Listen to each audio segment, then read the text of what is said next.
জুলাই ছাত্র জনতার গণঅভ্যুত্থানে সংঘটিত মানবতাবিরোধী অপরাধের মামলায় পলাতক সাবেক স্বরাষ্ট্রমন্ত্রী আসাদুজ্জামান খান কামালের ফাঁসির আদেশের রায় ঘোষণা করেছেন অন্তর্বর্তী অপরাধ ট্রাইব্যুনাল।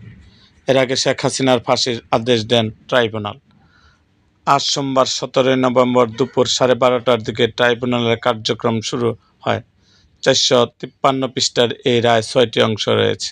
শুরুতে রায়ের অংশ পড়েন ট্রাইব্যুনালের প্রধান বিচারপতি গোলাম মুর্তজা মজুমদার।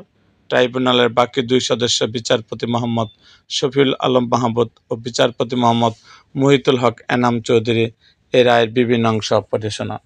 রায় সম্প্রতি বিভিন্ন সাক্ষাৎকারে অভিযুক্ত শেখ হাসিনার বিভিন্ন বক্তব্যের বিবরণ দেওয়া হচ্ছে। কোটা সংস্কার আন্দোলনের প্রেক্ষাপট, ঢাকা বিশ্ববিদ্যালয়ের শিক্ষার্থীর উপর হামলা এবং পরবর্তীতে আন্দোলনকারীদের উপর গুলি করে হত্যার বিস্তারিত বর্ণনা দিয়েছে ট্রাইব্যুনাল। এর আগে ট্রাইব্যুনালের বিভিন্ন তথ্য প্রমাণের বিবরণ দেওয়া হচ্ছে। বিচার কাজ চলার সময় অডিও ভিডিও সহ যেসব তথ্যপত্র ট্রাইব্যুনাল উপস্থাপন করা হয়েছে সেগুলোর বর্ণনা দেওয়া হয়। ঘটনার শিকার ও সাক্ষীরা কী বলেছে তার বর্ণনা দেওয়া হয়।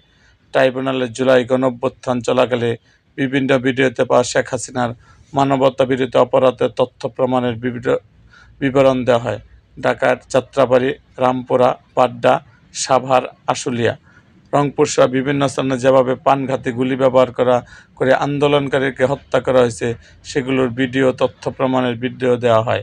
আন্দোলনের সময় মানবাধিকার লঙ্ঘন নিয়ে বিভিন্ন আন্তর্জাতিক সংস্থার প্রকাশিত রিপোর্টের বিভিন্ন অংশ পড়ে শোনানো হয়। গণঅভ্যুত্থান চলাকালে বিভিন্ন জনের সঙ্গে শেখ হাসিনার টেলিফোনে কথোপকথনগুলো শোনানো হয়।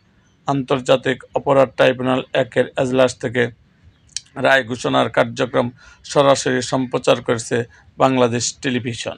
এরকম আরও ভিডিও পেতে আমাদের মুক্তাগাছার ইতিহাস মিডিয়া ইউটিউব চ্যানেলটিকে সাবস্ক্রাইব করুন এবং পাশে থাকা বেল আইকনটি বাজিয়ে দিন।